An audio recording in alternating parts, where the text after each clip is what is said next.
네, 여러분 안녕하십니까. 검은 호랑이 해인 이민년 새해가 밝았습니다. 희망찬 새해를 맞이하여 우리 한인 어르신들이 어떠한 소원을 가지고 있는지 제가 직접 들어보았습니다.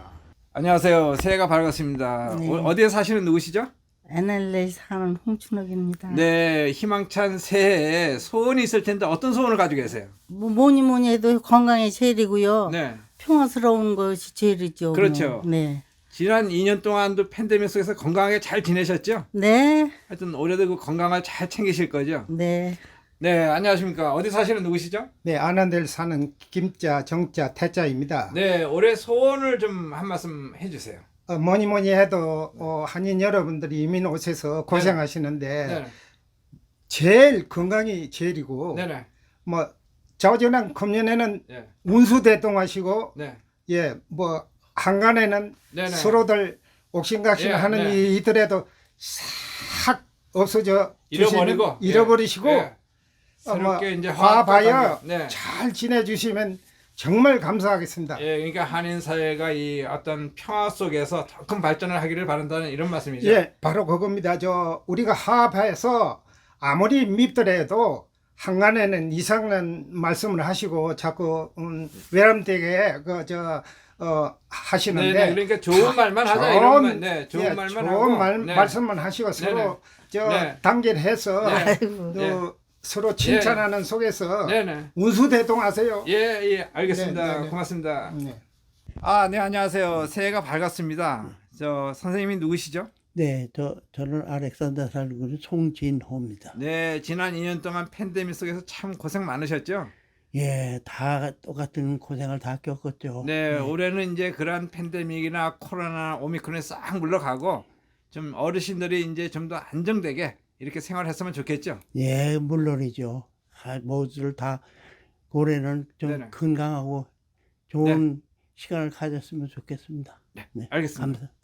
네, 안녕하세요. 이 네, 희망찬 안녕하세요. 새해가 밝았습니다. 예, 네, 반갑습니다. 건강하시죠? 네네. 네, 전함이 어떻게 되시죠?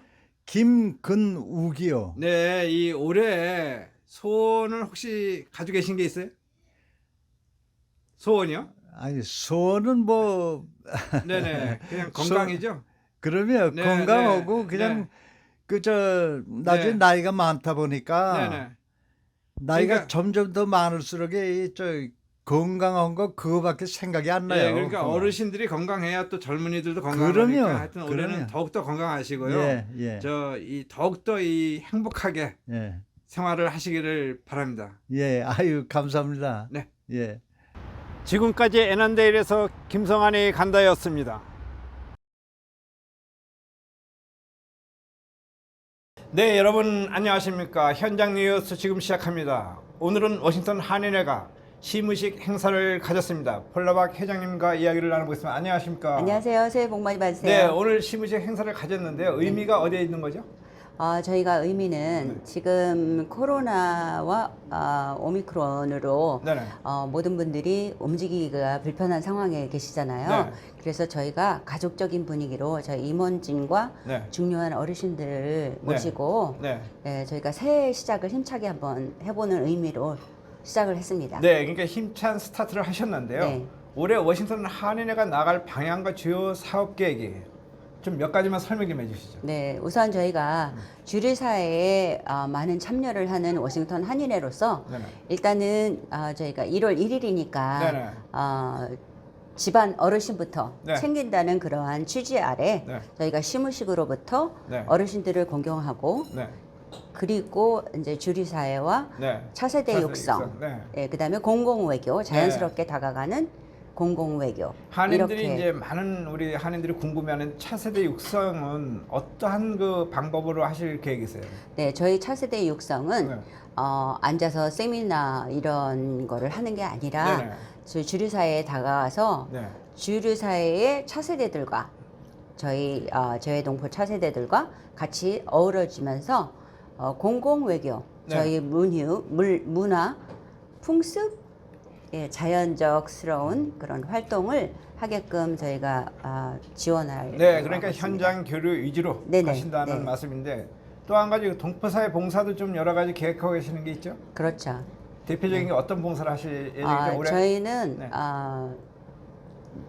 일단 주류 사회와 같이 하는 네네. 예, 야, 그러니까 그러한 그 동포사회 권익 증진을 위해서 그렇죠. 주류사회와 함께 하시겠다는 네네. 이런 말씀이죠. 네네. 작년에도 하여튼 그 아시안 혐오범죄 행사라든가 이런 걸 굵직굵직한 행사를 몇 가지 하셨거든요. 네. 올해도 이제 그런 행사가 계속 이어져 나가겠죠. 그럼요. 네. 네, 그리고 또 공공 외교에 대해서 간단히 설명해 어떻게 공공 외교를 하시겠다는 것입니까? 공공 외교는 저희가 언론을 통해서 네네. 아니면 저희가 뭐 세미나를 통해서 하는 것이 아니고 네. 아까도 말씀드렸듯이 네. 저희가 주류 사회 비영리 단체나 공공기관 단체들과 행사를 같이 어우러져 하면서 저희가 릴레이션십을 갖는 거죠. 아, 그러니까 한인회와 민간 차원에서 이 한미 어떤 발전, 그렇죠. 한미 동맹 강화 이러한 분야를 위해서 노력을 하시겠다는 그런 말씀이죠. 네, 맞습니다. 네, 오늘이 새해 첫날입니다. 우리 폴라박 회장님께서 우리 동포들에게 아니면 한인회 임원들에게, 한인회 회원들에게 인사 한 말씀 해주시죠. 동포 여러분, 그리고 한인회 임원진 회원 여러분, 올해는 흑호랑이의 길을 받아서 활기차게, 힘차게, 내실 있게 한인사회에 봉사하는 그런 한인회로 자리매김하겠습니다. 감사합니다. 네, 지금까지 워싱턴 한인회 폴라박 회장과 이야기를 나눠봤습니다. 고맙습니다. 네, 여러분 안녕하십니까. 희망의 새해가 밝았습니다. 2022년 국내외 정세를 진단해보는 특별대담의 김성환입니다. 오늘은 김영원 박사를 모셨습니다. 안녕하십니까. 안녕하세요. 네, 새해를 잘 맞이하셨죠? 감사합니다. 모두 네, 다 이 잘 맞길 바랍니다. 신학 박사님이니까 또 하나님의 은총이 듬뿍 또 예. 임하지 않을까 예, 생각이 이제 듭니다. 신학을 했으니까 이제 신학적 얘기나 설교나 이런 거 해야 되는데 네네. 이렇게 시사 진단 뭐 이런 걸 평론을 하라고 그래서 그래도 뭐 국제안보평화연구소 회장을 역임하고 계시니까 예. 또 감사합니다. 워싱턴에서는 또 이 박사님만큼 또 해박하신 분이 없는 걸로 제가 알고 있거든요. 감사합니다. 네, 우선 시작에 앞서 이 2022년 호랑이입니다. 이민년인데 이 세계에 어떤 문제를 안고 어디로 갈지 굉장히 궁금합니다. 예. 네. 사실 뭐 말이 새해라고 그러지 엊그제가 네네. 2021년이었고 그렇죠. 계속해서 뭐 시간이 이렇게 가는 거죠. 근데 그렇죠. 어쨌든 새해가 됐다고 해서 뭐가 딱 없어지고 잘라지고 새로운 게 나타나고는 건 아니니까 그렇죠. 역사적인 그런 그 문제들을 가지고 있습니다. 이제 네네. 제일 이제 지금 한 6개 문제를 얘기할 수 있습니다. 이제 하나는 네. 뭐 여러분이 다 겪고 있는 코로나 바이러스.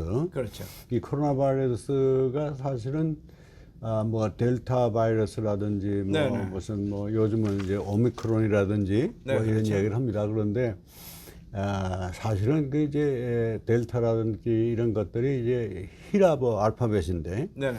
그 히라버 알파벳에 델타, 베타, 감마 하는 이게 예. 지금 소위 그 오미크론까지 오는 동안에 15개 정도의 네네. 변이 바이러스가 계속 생기고 있고 네네. 여기에서 그런 얘기를 하고 있습니다만은 우리가 그저 주로 델타 바이러스라든지 델타 뭐 변종이라든지 요즘은 오미크론이지 오미크론. 이렇게 네네. 해서 어쨌든 이 코로나 바이러스 문제가 굉장히 큰데 이 하버드 대학의 립십시라고 하는 박사께서 네네. 이 양반이 뭐라고 이제 말하면 이 팬데믹에 관한 것을 제일 많이 연구하고 있는 분인데 네네. 권위 있는 분입니다만은 이 양반이 앞으로 세계 인구의 40% 내지 60% 정도가 네. 다 코로나 바이러스 한 번씩 걸려서 혼이 나야 네네. 이제 이 문제가 끝날 것이다. 와, 그 이게 전 세계 인구의 전 세계 인구의 그거 엄청난 겁니다. 그러니까 퍼센테이지네. 지금 전 세계 인구가 한 80억 되는데 그렇죠. 80억 가운데 적어도 한 35억이나 뭐. 20억에서 35억 정도까지. 그러니까 이게 굉장히 심각한 문제입니다. 그렇죠. 그런데 가만히 보니까 뭐 여러분 잘 아시면 뭐 남미에서는 람다 바이러스가 생겼다, 그다음에 네네. 뮤라고 하는 바이러스가 생겼다, 그러면서 네. 계속 오미크론까지 왔는데 그렇죠. 이게 우리 영어 알파벳으로 보면 ABCD를 해서 O까지 온 겁니다. 이게. 네. 이게 그런 정도로 굉장히 많은 변이종들이 생겨서 네네. 막 우리 인류 역사에 가장 큰 마지막 중요한 것이 뭐 목숨 잃는 건데 네네. 이 목숨 잃는 것까지 좋은데 사실 이게 뭐 얼마나 심각합니까 지금 전 세계가 말이죠. 그렇죠. 이번에 이제 크리스마스 때라든지 연말 연시에 네네. 굉장히 많은 사람들이 이동하는 건데 그 이동하는데 약 2,800개 정도의 네. 이 비행기가 모두 캔슬되고 말이죠. 네네. 한 200만 내지 300만의 인구들이 여행을 하고 싶었는데 전부 비행기를 못 타서 취소가 되는 이런 심각한 문제들이 있고 우리 미국에도 이제 이 오미크론 때문에 지금 뭐 굉장히 많은 네. 그 닥터 파우치 같은 양반은 이제 더 움직이지 말고 집에 있어라. 모임에 가지 말아라. 네네. 뭐 이런 얘기를 계속 합니다. 어쨌든 코로나 바이러스 문제는 우리 일상생활과 직접 연결되고 우리의 행동 반경에 가장 큰 영향을 미치고 있는 것이 바로 이 예, 그러니까 코로나 올해도 그 코로나 바이러스가 우리 생활에 엄청난 영향을 미치겠다는 그렇습니다. 말씀이죠. 예, 그렇습니다. 그런데 네네. 여기서 한 가지 이제 팁을 얘기한다고 그러면 네. 이제 요즘엔 그 젊은 사람들도 네네. 여기 그 부스터샷을 맞춰서 세 번째, 네, 그렇죠. 그러니까 두 번 파이저라든지 모더나라든지 네네. 이런 그 백신 주사를 맞다가 이게 한 6개월 지나면 이제 하나 맞는데 그것은 반드시 맞아야 된다. 네네. 왜 그러냐면 그 두 번째 맞은 것 이후 6개월 후에 이 부스터샷을 맞으면 네네. 면역력이 말이죠. 네네. 41배나 더 커진답니다. 네네. 뭐 4배도 아니고 40배 이상 커진다고 그러니까 면역력을 위해서 부스터샷을 여러분이 젊은 사람이나 네. 노인이나 꼭 맞아야 되겠다 이런 생각이 예, 듭니다. 그러면은 이제 그 코로나 바이러스. 예, 네. 두 번째, 문제. 예. 두 번째는 그다음은 소위 그 기후의 변동의 문제입니다. 그 클라이밋 이머전시라고 그러는데 네네. 이게 지금 뭐 우리는 그래도 미국은 나름대로 뭐 기상학이라든지 네네. 뭐 피마라든지 이런 네. 것들이 발달돼서 네. 우리가 별로 큰 영향을 받지 않는 것처럼 느끼지만 예, 예. 다른 나라들 아프리카라든지 아시아라든지 중국이라든지 이런 나라들은 굉장히 심각한 네. 이런 문제가 있습니다. 클라이밋 이머전시. 네네. 세 번째는 네. 민주주의와 권위주의의 갈등이 심각화되고 있다. 네. 이게 이런 문제입니다. 그럼 민주주의가 후퇴한다는 말씀입니까? 그렇습니다. 이제 네. 민주주의 이제도 후퇴할 뿐만 아니라 권위주의, 그러니까 이런 그 코로나 바이러스 정부에서 이거 해라 그러면 해야 되니까 네, 네. 이런 그 권위주의가 구체적으로 여기저기서 너무 말하면 발호하고 있기 때문에 네. 심각한 문제다 이렇게 얘기를 합니다. 네네. 네 번째는 이제 역시 이제 우리가 가장 중요하게 여기는 인권 문제입니다. 네. Human Right, 인권 문제인데 이 인권 문제가 네네. 앞으로 이제 더욱 더 심각해지고 이제 이런 문제가 되고 있다. 다섯 번째는 대량 이민이 성행하고 있어요 지금. 네네. 저희 그 흔해 빠진 말로 옛날에는 피난민이라고 그랬습니다. 그 아프리카에서 뭐 네네. 유럽으로 이동한다든가 뭐 영국으로 독일로 프랑스로 뭐 네. 이러면서 이동해 가고 있는데 약 4,800만 정도가 지금 집이 없이 여기저기 네. 방랑하고 있는데 앞으로 이 현상이 적어도 1억 정도까지 올라갈 것이다. 이런 정도로 마지막 좋은 곳 살만한 곳을 찾아서 이동하고 있는 네네. 이런 현상이 일어나고 있다. 네네. 그다음에 이제 여섯 번째는 역시 그 각종 작고 큰 테러가 네네. 성행하고 있어요. 네. 그러니까 우리는 뭐 9.11 테러 뭐 그런 큰 거 생각하지만은 그 작은 테러들이 괴롭히는 네네. 우리 미국의 소위 이 남쪽에 네. 그 트럼프 대통령이 만들었던 그 남쪽 장벽을 헐고 보니까 거기서 이제 수도 없이 그런 테러 조직들이 와서 그 네. 사람을 괴롭히는 이런 일들이 22년. 2022년에는 네. 더욱 성행할 것이다. 그러니까 이제 그 6가지 이슈를 지금 예. 강조를 하셨거든요. 예. 그래서 이거는 사실은 이제 우리 그 뭐 미국뿐만이 아니라 전 세계적인 문제로 그렇습니다. 대두되고 있는 거여서 그렇습니다. 예. 전 세계가 이제 어떻게 이걸 대응하느냐에 따라서 많은 것이 예. 좌우가 될 수 있다는 그렇습니다. 네네, 예. 그런 아이, 말씀입니다. 뭐 모두 사람 사는 문제이기 때문에 네네. 이게 사람하고 관계 없는 것 같으면 그런 대로 괜찮은데 네. 우리에게 직접 영향을 미치는 이런 일들이다. 예, 근데 박사님께서 이제 지난해도 아마 많은 것을 보시고 또 느끼셨겠지만 그 미국과 중국 관계, 예, 또 러시아의 그 새로운 도전, 예, 뭐 이러한 것이 미국이 뭐 아시겠지만 아직까지는 자타가 공인하는 세계 최고의 강대국이자 리더입니다, 그죠? 그렇습니다. 예. 근데 이러한 그 중국과 러시아의 지금 도전을 받고 있는 이러한 전망을 어떻게 분석하고 계십니까? 아, 이제 지금 이 문제가 당장에 말이요. 지난 그 30일, 네네. 12월 30일 엊그제입니다만은 네, 푸틴 러시아 대통령하고 네네. 바이든 대통령이 이제 전화로 한 3, 40분 이제 얘기를 하고 예. 이제 그랬습니다만 이 문제가 사실은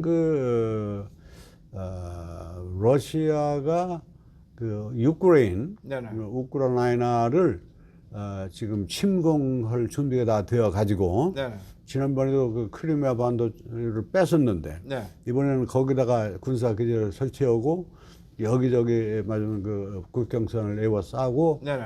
이제 그 침공하려고 하는 네, 이제 그 우크라이나가 굉장히 좋은 나라입니다. 그 지리적으로 혹은 뭐 기후적으로 혹은 그 산천 초목이 아름답고 네, 또 이제 그 사람들도 굉장히 그 좋은 사람들이 많은데 이게 러시아하고의 강대이 있는데 이거를 집어먹으려고 하고 있기 때문에 미국이 그걸 집어먹으면 우리 가만히 있지 않겠다. 네, 이런 얘기를 이제 전화로 직접 했습니다. 네, 이제 지금 사실은 이 우크라이나 문제를 중심으로 해서 네, 그 미국은 사실은 세계에서 제일 큰 조직 두 개를 가지고 있는 셈입니다. 네. 하나는 유엔 조직을 그렇죠. 유엔 조직까지 제일 큰 조직이고 네네. 뉴욕에 그가 놓고서 외국이 네. 지금 그 유엔이 별 쓸모가 없다 그러면 아예 우리 이거 취소한다 나가라 그러면 그만이고 말이죠. 네, 이런 정도로 유엔 조직을 가지고 있고 그다음에 이제 군사 조직으로 큰 조직이 나토 조직입니다. 그렇죠. 그 나토 조직이 러시아를 견제하고 거기서 움직이기만 하면 나토가 움직이겠다. 네, 미국도 직접 개입하겠다 하는 정도까지 되어 있어서 이 문제는 우크라이나 침공 문제를 보지만 사실은 세계적인 문제, 그렇죠. 3차 대전이 금방 일어날 수 있는 이런 그 문제를 안고 있다. 또 지금 말씀하신 이제 중국 문제. 네네. 중국이 이게 소위 미국에 대항하는 가장 큰 조직으로 좀 등장을 해서 네, 소위 미국이 원하는 소위 인도 패시픽 라인, 네, 캘리포니아 태평양 거기서부터 시작해가지고 네. 저 아프리카까지 네, 그 인도양과 태평양을 맞으면 전부 미국이 컨트롤해야 되겠는데 네. 이 지역의 국가들을 이제 이거를 방해하고 있는 것이 바로 중국이란 말이죠. 네, 뭐 가짜 그냥 돌을 갖다가 바다에 집어넣고 메꿔가지고 이거 우리 땅이다 말이죠. 그게 한 네. 24개쯤 되는데 네, 그래서 이제 마지막 인도 패시픽 마지막 미국의 프로젝트를 방해한다. 네, 그러고 이제 원 벨트 원 로드 네. 1대1로라고 하는 그런 조직을 해서 육지 옛날 실크로드를 중심으로 해서 중국으로 해서 동남아시아로 해서 소위 사우디아라비아를 거쳐서 말하면 아프리카까지 네, 우리가 이 전 세계를 마지막으로 움직여 보겠다. 네, 라고 하는 그런 움직임이 심해서 거기다 구체적으로 뭐 여러분 잘 아십니다만은 그 대만 문제 말이요. 네, 공식적으로 그런 얘기를 했습니다. 시진핑이 말이죠. 2025년에는 우리가 반드시 무력으로든지 어떤 뭐라든지 통일을 해서 거기 통일 문제가 심각합니다만 네. 어쨌든 대만을 정복하겠다. 이러한 사실 말은 이렇게 쉽게 대만을 정복한다 이런 얘기 하지만은 이 소련 문제, 러시아 문제인지 중국 문제를 다 따지고 보면 결국은 공산주의 혹은 사회주의를 전 세계에 마지막에 팽창하겠다고 하는 것이 바로 이런 얘기란 말이죠. 이렇기 때문에 앞으로 이 대만 문제라든지 또 홍콩 문제라든지 맞으면 사우스 차이나 C에 관한 문제들이 이제 심각한 문제로 등장하고 있다. 이것이 심각하다고 하는 문제는 미국의 군사력을 동원하게 될 때 미국의 경제, 문화, 정치 이런 것들이 엄청난 변화를 이룰 것이다. 라고 하는 점에서 중국과 미국의 문제, 그다음에 중국과 러시아의 문제 이런 것들은 옛날 같지 않아서 요즘은 어디서 조금만 움직여도 뭐 바늘로 저쪽에서 움직이는 것 같은 이쪽에서 금방 아는 그렇죠. 그런 그 시대가 돼서 맞으면 정보화 시대 때문에 일어나고 있는 여러 가지 문제들, 또 코로나 바이러스 문제 때문에 일어나고 있는 권위주의 문제들, 네네. 뭐 이런 것들이 심각한 문제가 될 것이다. 여기에 이제 좀 제가 여러분이 되게 모르는 얘기를 제가 하고 싶습니다만, 지금 중동 문제가 굉장히 심각합니다. 네네. 중동 문제가 왜 심각하냐면, 물론 그 이스라엘 문제, 중동 하면 이스라엘 문제입니다만은, 이란이 마지막 그 핵을, 마지막 그 원자탄을 이제 만들 수 있는 준비가 다 끝나서 이거 만들겠다라고 지금 이제 움직이고 있는데, 네네. 그거 만들기만 하면, 미국은 물론 가만히 있지 않겠지만, 실제적으로 이스라엘이 바로 가서 공습을 해서 옛날 오시락 그 비행장을 없애버린 것처럼 말이죠. 네네. 이러한 일들이 금방 일어날 것이다. 그래서 준비가 다 끝나고 있어요, 서로. 네네.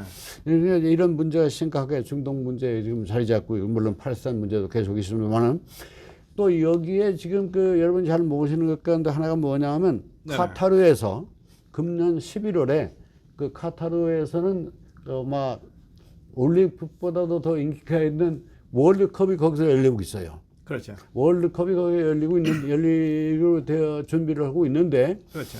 여기 이제 그 카타르가 뭐 조그만 나라기 때문에 마지막에 석유 기름 팔아서 좀 부자가 된 나라입니다만은, 여기에 지금 마지막 경기장을 7개를 만든다든가, 혹은 뭐 호텔을 만들다든가, 혹은 뭐 도로를 확장해서 비행장을 만든다든가, 이런 것들을 하는 과정에서 전 세계의 노동자들, 또 카타르 자신의 노동자들이 수십만이 모여서 일들을 하고 있는데, 네네.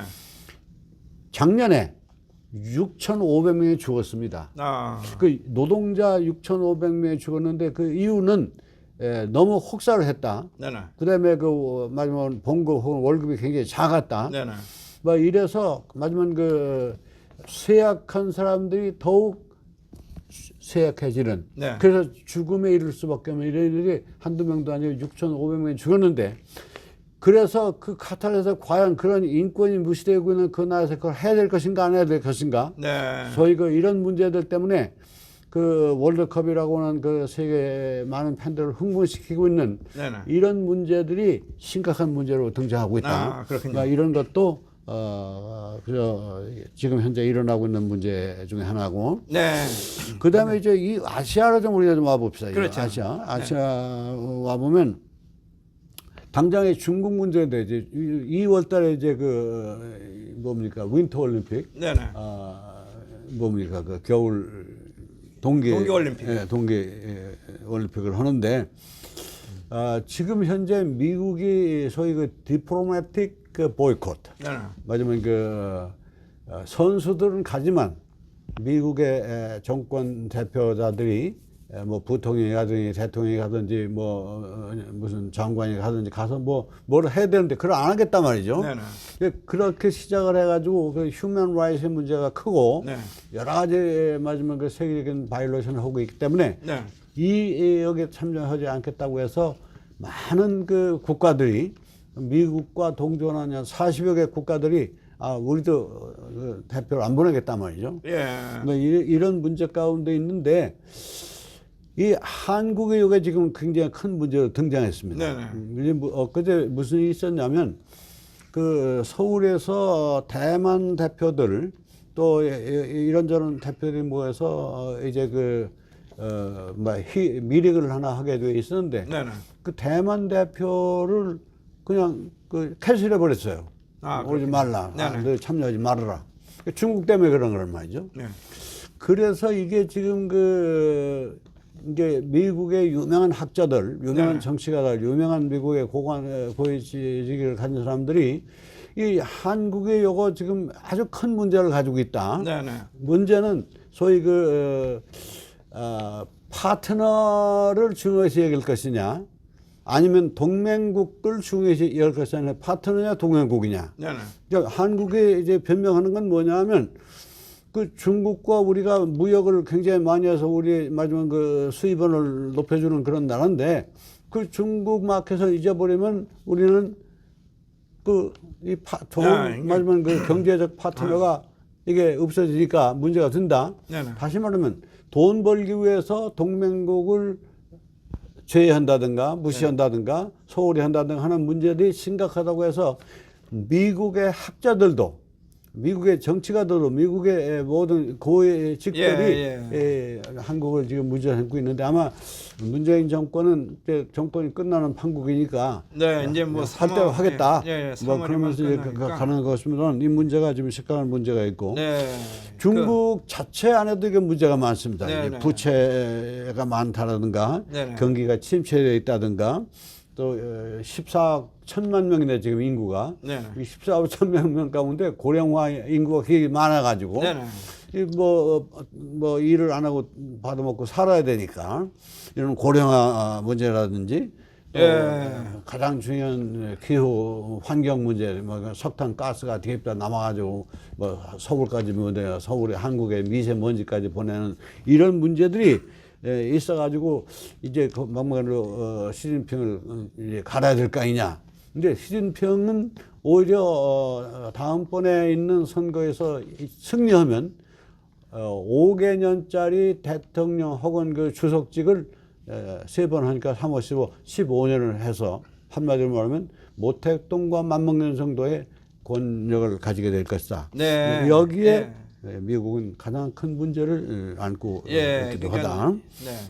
아시아 그런데 이제 미얀마 여러분 버마도 말이죠. 네네. 이게 그 군부가 구태타 이래 가지고 사람 네, 못 살게 네, 굴고 뭐 이런 문제들이 이제 심각하다. 네. 그다음에 이 김정은 북한 문제와 한국 선거는 좀 따로 얘기를 하겠습니다. 그런데 최근에 북한이 뭐 상당히 이렇게 얌전하게 지금 나오고 조용하게 있거든요. 근데 지금 현재 북한의 동향은 어떻습니까? 예. 사실 북한이 금년 말하면 새해 신년사를 김정은이가 발표를 해야 되는데 발표를 했습니다. 발표를 했는데 미국 문제라든지 뭐 핵 문제라든지 미사일 군사에 관한 문제라든지 또 한국의 문제에도 아무 말이 없어요. 그러니까 이제 그 내용은 즉슨 뭐냐면 우리가 그 경제적으로 어려우니까 이 마지막에 그 밥 먹고 사는 문제를 해결해야 된다. 농사에 대해서 새로운 어떤 혁명적인 그런 일을 만들어 가지고 곡식을 많이 만들어야겠다. 이런 것만 이제 마지막 얘기를 많이 했습니다. 근데 사실은 12월 27일부터 말까지 5일 동안 소위 걔네들이 말하는 유명한 소위 그 노동당 중앙위원회 제8기 4차 회의라는 거 4차 전원회의라고 그럽니다만 이거를 5일 동안 했는데 그 5일 동안에 일어난 문제는 어쨌든 제가 보기에는 3가지 문제입니다. 사회주의 국가로서 세계에 우뚝 서야 되겠다. 뭐 맨날 하는 얘기입니다만 사회주의 국가를 이제 말하면 일단 세우는 이런 문제를 이제 강조하고 있고 두 번째는 이 지금 말씀한 대로 경제 문제 마지막 여기 이제 재밌는 것이 김정은이가 그동안에 살을 빼가지고 40파운드를 뺐으니까 굉장히 많은 그 살을 뺐어요. 그렇죠. 이제 그 마지막에 그 헐렁하게 옷을 입을 정도로 이제 그렇게 됐는데 이 사람이 이제 이 살을 뺀 다음에 하는 말이 이번에 얼마 전에 한 말이 뭐냐면 조금 먹으니까 나도 이렇게 됐다. 그냥 백성들도 마지막에 그 주민들도 조금 먹어라. 다시 말하면 이제 영어로 eating less. 그러니까 아주 감량해라. 그러니까 지금도 소위 하루에 3끼 먹어야 되는데 2끼 먹기도 어려운데 또 이 두 끼 먹자 오는 데서 더 줄여라. 네네. 예, 뭐 심각한 문제입니다. 아, 그러니까 이런 북한이 지금 이제 경제 문제 때문에 예. 더 저런 식의 그 예. 태도로 나오고 있다는 그렇습니다. 말씀이죠. 근데 여기서 우리가 하나 더 우리 보태서 얘기할 것은 뭐냐면 김여정이가 굉장히 활동을 많이 했고 네네. 말하면 대미 관계라든지 대한 관계라든지 네. 한국 관계 이런 문제들 그동안에 쭉 주도하고 좀 못된 말도 많이 하고 네네. 말하면 마치 여사 황제같이 이런 역할을 했는데 이번에 소위 그 가장 중요한 정치국원이라고 하는 게 굉장히 센 건데 그렇죠. 그 정치국 후보로 있다가 그 후보에서도 빠졌습니다. 탈락이 된 거죠. 네, 네. 탈락했고 또 말하면 그 부장 측에서 이제 부부장 정도로 이제 말하면 뭐 떨어졌다. 그다음에 이제 이선건이라는 외무부 장관격인데 네네. 외무상 그 뭐 대좌 출신으로 뭐 장관까지 됐으니까 대단한데 어쨌든 이 사람이 뭐 대미 관계라든지 네, 네. 외국 관계 소위 그 외무상으로서 굉장히 큰 역할 이 사람도 이번에 다 빠졌습니다. 네. 이게 이만큼 거기에 변동이 심하다. 네. 이런 문제들을 한마디로 말해서 북한은 지금 배가 고파서 정신없이 예. 그 문제를 해결해야 되니까 미국 문제라든지 혹은 뭐 군사 문제라든지 군사 문제도 굉장히 약화되어 있는 것으로 되어 있습니다. 이런 예. 정도로 예, 그러니까 되어 있다. 북한도 올해는 이제 여러 가지 변화가 일어날 가능성이 높다. 그런 그렇습니다. 말씀이고. 내부에서 이제 큰 변화가 일어날 수 네. 있는데 그러나 이게 공산당이라고 하는 것은 예측 불가한 그런 행동들을 잘하기 때문에 네. 미국의 어떤 북한 전문가는 어쩌면 통일을 하기 위해서 엄청난 군사력을 동원해서 네네. 마지막에 그 지금까지 꼭꼭 숨겨둔 이런 그 무기들을 동원해가지고 그냥 속전속결 네네. 금방 통일할 수 있는 가능성이 있을 것이다. 네. 이거 주의해야 된다. 이게 굉장히 중요한 말을 했습니다. 예, 예. 이 박사님 이제 마지막으로 시간 관계상 또 오늘은 이 마지막으로 넘어가야 될 것 같은데 그 한국이 올해 대선에 있고 미국도 중간 선거가 있습니다. 그렇습니다. 예. 이 한미 관계의 그 2022년을 어떻게 전망하고 계십니까? 예, 지금 이제 이런 그 문제가 심각한데 이게 미국이 지금 사실 금년의 가장 큰 문제는 그 상원 의원과 하원 의원, 양원 의원을 이제 찾는 겁니다. 네. 이게 이제 맞으면 선출 선거하는 건데 그 동안에 이제 그 미국의 민주당이 미국의 공화당보다 상원에서도 앞서고 하원에서도 네. 이게 마지막에 숫자가 많아서 다수당이 되어 가지고 대통령이나 혹은 기타 정책 결정에 아주 뭐 절대적인 영향을 미쳤습니다. 근데 이제 금년 11월 8일에 네네. 있는 이 선거에서 이번에는 그 상원 의원 34명, 네네.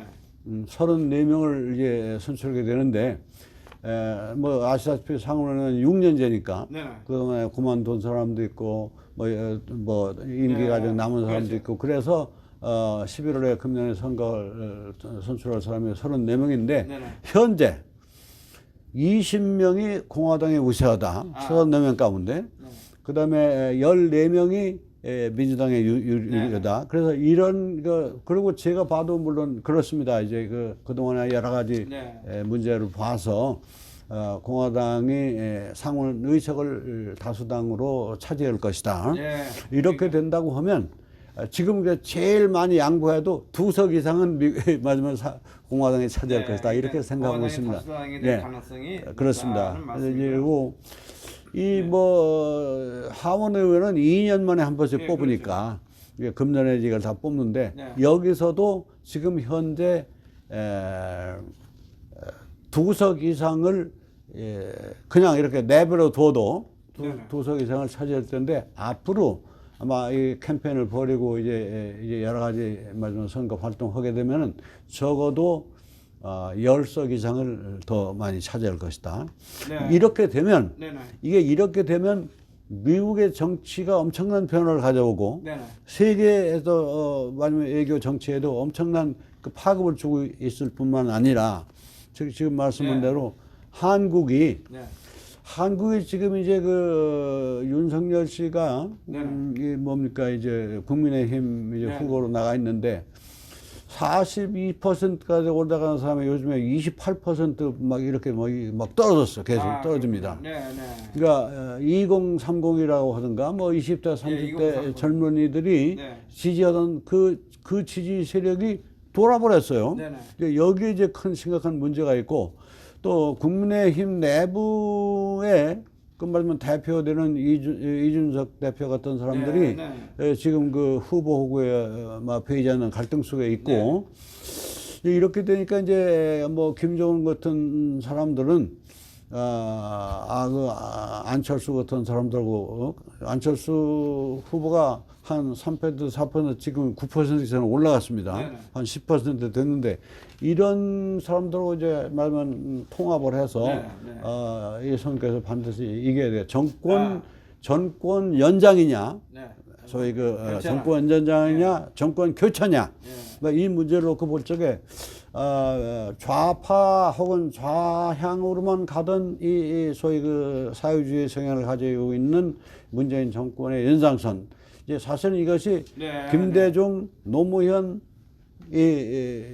문재인까지 사회주의 성격을 가진 사람들이 한국의 정치를 장악한다고 하면 미국과의 문제도 항상 껄끄럽, 지금 현재로 껄끄러운데 앞으로 미국이 공화당 정권이 제대로 선다고 하면 이제는 소위 그 심각한 문제, 한국 자체가. 그래서 어떤 모양으로든지 정권 교체가 되겠고, 그래서 좀 지혜를 발휘해서 미국과 함께 동조할 수 있는 그런 좋은 한 해가 되기를 바랍니다. 네, 지금까지 말씀 대단히 감사하고요. 예. 저희들은 다음 이 시간에 또 다른 주제를 가지고 찾아뵙겠습니다. 예. 고맙습니다. 감사합니다.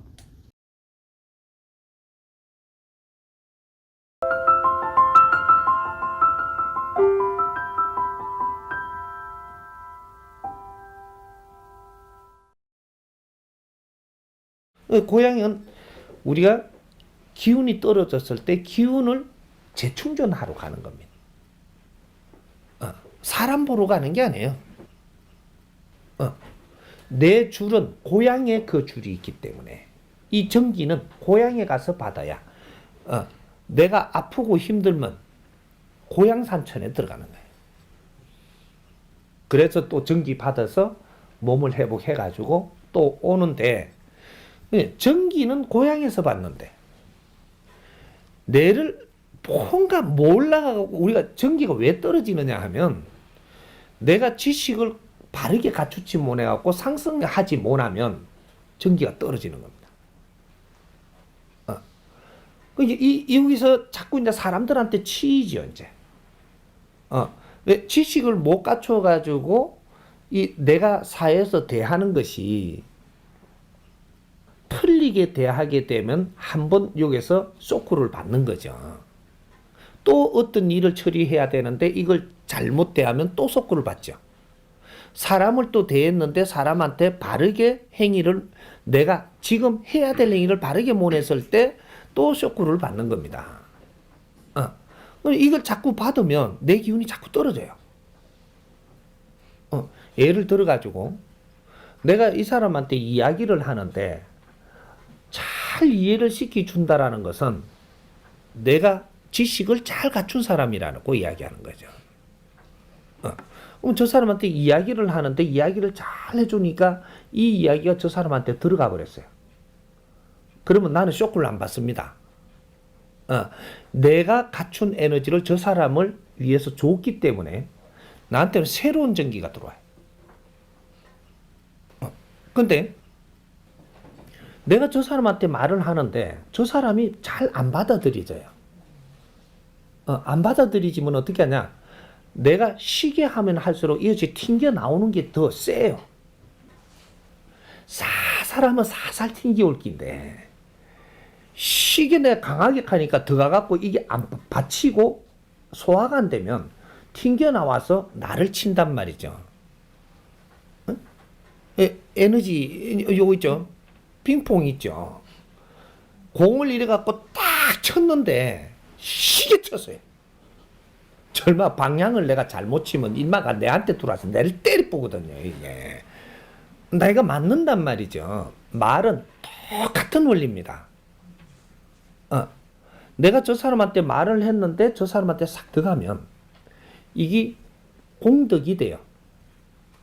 내 공력이 절로 들어가고 저 사람한테 이로움을 주면 나한테는 새로운 에너지가 들어서 나를 키워준단 말이죠. 그래서 내가 좋아져요. 더 맑아지고 더 큰 인물이 돼가는 이거는 원리란 말이죠. 근데 내가 공부를 이 지식을 잘못 갖췄다. 그러면 내가 언제 표가 나냐? 상대하고 말할 때 표가 나요.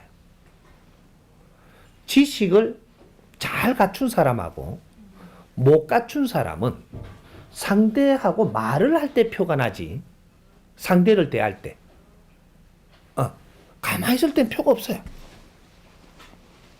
상대하고 대화를 할 때 표가 나고 상대를 대할 때 표가 나는데 상대한테 내가 이해를 잘 시켜줘 저 사람이 소화가 돼가 저 사람이 이득을 보게 한단 말이죠. 뭔가 상대한테 도움이 됐다 이 말이죠. 내 말이 잘 돼가면 상대한테 도움이 됩니다. 그러면 내가 이 사회 일을 한 게 돼가지고 사회를 위해서 일을 한 게 돼갖고 내한테는 복이 들어와요. 더 큰 에너지가 들어오죠. 근데 내가 말을 했는데 저 사람이 이해가 잘 안 돼가지고 자꾸 깝깝하게 만들었다. 그러면 이것이 내가 말한 것이 이 기운 전기가 내한테 들어와서 다시 내가 탁 맞는단 말이죠. 이게 한풀 꺾이는 거죠.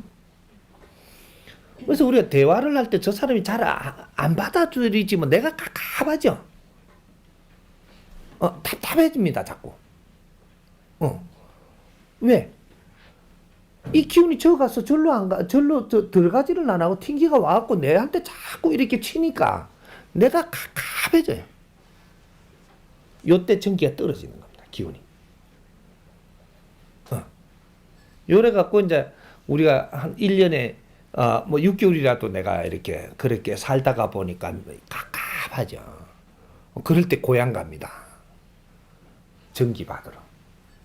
고향에 가니까 부모님이 부모님이든 어른들이든 이 조금 개하는 분들이 계시면 왜 이리 답답하노?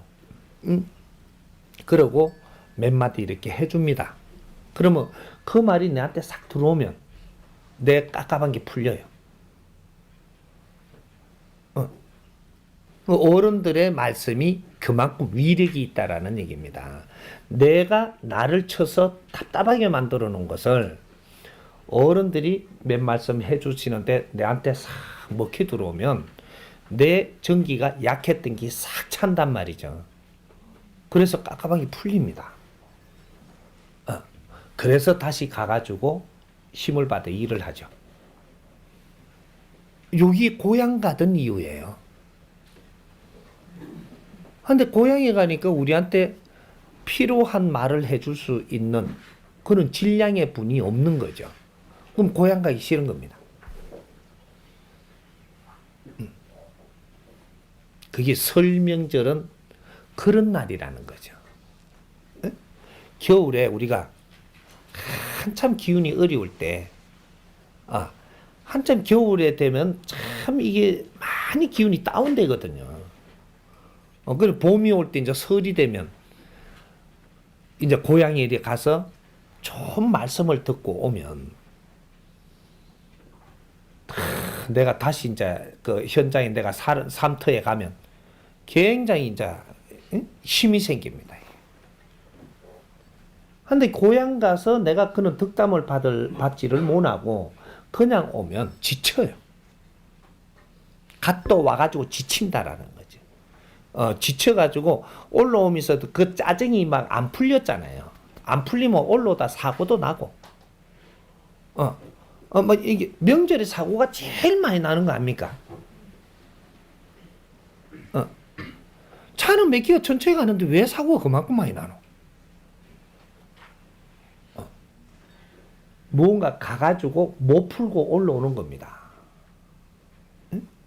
이러면 사고도 나고 또 올라와 가지고 일하는 게 잘 안 풀리고 또 그때부터 안 좋고 막 그러는 거예요. 윗분들의 말씀 한마디가 나를 치료하고 내 어려움을 풀어주고 올 한 해가 또 기운이 잘 이렇게 생성될 수 있도록 내를 이끌어주는 그 말 한마디, 요걸 보고 덕담이라고 합니다. 그 과거에는 용기만 주시면 덕담이 됐어요. 하면 된다. 한번 해봐라. 이렇게 그것만 해도 용기가 이게 힘이 됐는데 지금은 하면 된다. 아무리 해봐도 안 되던데요. 요래 되는 게라. 하면 된다가 꽝돼요 지금은. 그러니까 무언가 이렇게 우리가 지금 질량이 꽉 찼기 때문에 여기에 한 말씀 해주시는 이러한 선지식이 필요한 겁니다. 내가 모지됨을 채워줄 수 있는 선지식이 필요한 거지. 우리 부모님은 우리를 더 지식을 잘 갖추도록 이렇게 해갖고 뒷바라지를 하고 이렇게 해서 에너지를 다 불어넣고 힘이 떨어졌기 때문에 그리고 우리가 그 지식을 갖추라고 다 밀어준 데다 우리는 지식을 다 한뜩 갖춰가지고 부모님들 말씀을 하시는 게 너무 질이 크지를 않아요. 그래서 부모님이 우리한테 그런 말씀 해주실 그거는 없다 이 말이죠. 없으니까 가면 그냥 밥 묻나 요거밖에 못하는 겁니다. 밥 묻나 육신이 필요한 거를 조금 덜어줄 수 있는 영양분을 챙겨주려고 하시는 또 뭐 바리바리 뭘 싸갖고 또 가져가게 하시려고 하는 뭐 이러한 이 정 요거만 가지고 있지 우리한테 큰 힘을 줄 수가 없어요. 그래서 시골 가는 게 굉장히 이렇게 지금 가고 싶어서 가는 게 아니고 어쩔 수 없이 가는 그런 꼴이 지금 되고 있는 거죠. 근데 이제 앞으로는 진짜로 덕담을 한마디 받을 수 있는 그런 곳이 있어야 되고 찾아가야 된다. 스님한테 온 게 이렇게 새해에 덕담 받으려고 왔는데 이는 모르는 거를 가르쳐주고 모르는 걸 가르쳐준다는 얘기죠. 가르쳐주면 몰랐던 걸 따고 또 그래서 힘을 받아오고 가르침을 준다면 가르쳐주는 건 힘을 주는 거예요. 그래서 찾는 거단 말이죠. 그러니까 설에 안 와도 인터넷을 통해 갖고 계속 가르쳐 주니까 그것만 듣고 있어도 계속 덕담이에요. 맨날 덕담 받는단 말이죠. 모르는 걸 따주지, 일깨워주지, 기운을 불어넣어주지, 이건 계속 지금 받고 있는 거예요.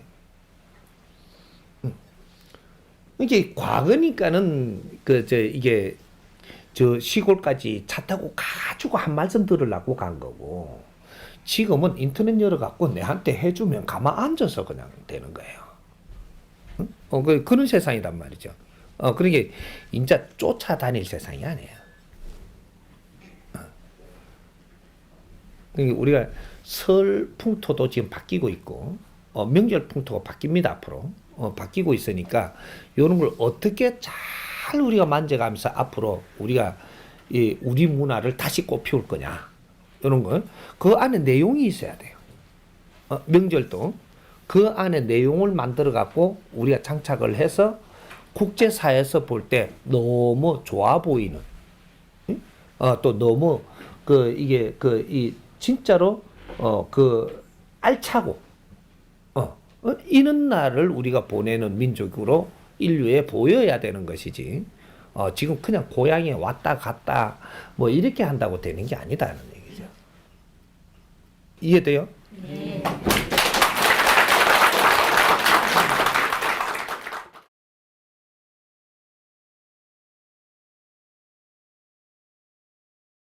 할렐루야. 너무 반갑습니다. 요즘 코로나로 힘들지만 그래도 우리 8팀에서 찬양하신 것처럼 더욱 감사, 기도의 응답입니다. 아멘. 지금 살아계신 거 감사하고 우리를 구원해 주신 거 감사하고 천국에 소망 주신 거 감사하고 영원한 나라를 기업으로 주신 것도 감사하고 오늘 이 새벽에 토요 비전 새벽 예배에 함께 예배드린 것도 감사하고 아멘. 저희 어머님이 항상 그 말씀 하셨어요. 아침에 눈을 뜨면 1000번을 감사해. 1000번을 매일 1000번을 감사하면 원망 불평이 사라질 거라는 거예요. 지금 여러 가지로 어렵고 힘들고 그런 상황 속에 살지만 그래도 우리는 감사의 생활이 넘치게 되시기를 간절히 부탁을 드립니다. 이번 새벽에도 특별 제목처럼 더욱 감사, 기도의 응답입니다. 아멘. 제가 이 자리에 서게 된 것은 제가 잘나서도 아니고 제가 똑똑해서도 아니고 전폭적인 하나님의 은혜입니다. 아무리 생각해도 하나님의 은혜입니다. 두 번째는 조상의 은덕입니다. 저는 오대로 믿는 가정에서 자랐어요. 저희 조상들이 환난과 고난 속에서 믿음의 유산을 물려주신 거예요. 그 믿음을 잘 지켜서 자녀들이 6대로 믿게 되었어요. 더욱더 감사한 것은 아이들이 양가가 다 6대예요. 아빠 쪽에도 평양에서부터 예수를 믿으셔서 정조고조 할아버님 대동강에서 세례를 받으셨대요. 6대로 믿어서 복을 받지 못하면 그것이 기적일 겁니다. 이번 토요 비적 새벽기도 예배 보니까 여기 앞에 보니까 4대가 함께 드는 오늘 여기 4대가 나오시면 손 한번 들어보세요. 4대가 함께 나오신 분 할렐루야. 4대가 다음 새벽기도는 4대 꼭 데리고 나오시길 바랍니다. 왜냐하면 저희 손자 손녀가 있어요. 걔들이 7대예요. 7대. 지금 제 손자 손녀가 7대입니다. 오늘 어제도 화상으로 통화를 하고 왔는데 할머니 그래 할머니 7대예요. 우리 또 사랑의 교회 저희 사촌 동생이 다녀요. 그래서 제가 사랑의 교회를 사랑합니다. 황지연 집사라고 이 교회에 다녀요. 오래됐어요. 그래서 제가 감사한 것은 조상들이 믿음의 유산을 물려주신 거예요.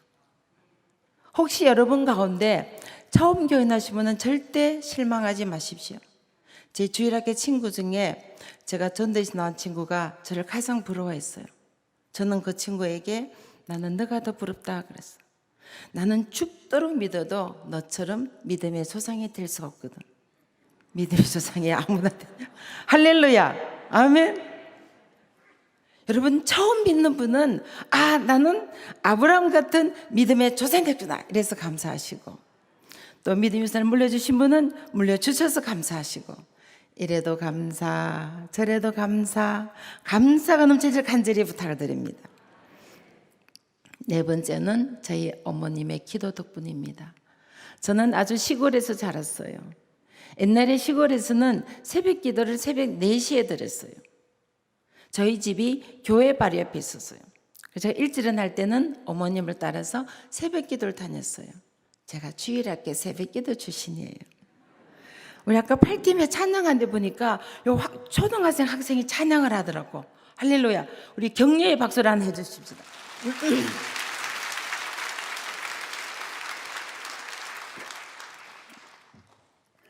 와, 이 초등학생 애가 새벽 기도에 찬양하려면은요 새벽 몇 시에 나와야 돼요? 아마 4시 반이나 5시쯤 나와야 될 것 같아요. 정말 감사하잖아요. 그래서 제가 어머님이 어떤 기도를 들으시나 들어보는 거예요. 우리 경애가 열국의 의미가 되기 위해서 그 기도를 하시는 거예요. 저는 왜 그 기도를 하시는지 이해를 할 수가 없었어요. 중학교 1학년 때 전기가 처음 들어왔어요. 차도 없었고 초등학교 친구들이 장래 꿈이 뭐냐 그러면 서울 한번 가보는 거였어요. 오늘 여기 서울 사신 분은 대단하신 분들이에요. 옛날에 평생 태어나서 서울 한번 못 가시고 돌아가신 분이 많으셨어요. 그런 시절에 어머님이 기도하실 때마다 우리 경례가 열국의 의미가 되어 있어요. 그 기도를 하시는 거예요. 근데 보세요. 주님이 그 기도를 들으시고 열국의 의미가 되게 하시더란 거예요. 저는 교회가 공부한 사람이 아니에요.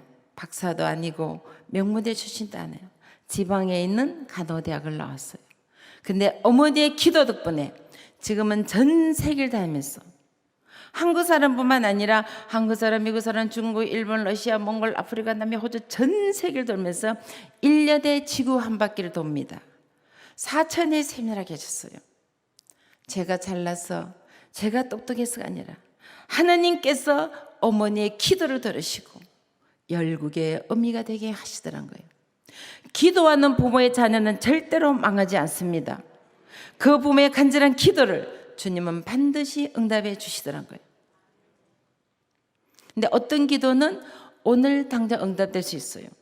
때로는 1년 후에, 때로는 10년 후에, 때로는 내 살아서 응답받지 못해도 내가 천국에 가서까지 그 기도가 응답이 되더란 거예요. 저희 어머님은 평생을 기도하셨어요. 그러나 그 기도를 보지 못하시고 천국에 가셨어요. 어머님이 천국에 가서까지 주님은 그 기도를 잊지 않으시고 열국의 어미가 되게 하시더란 거예요. 기도하시다가 절대 낙심하거나 실망하지 마십시오.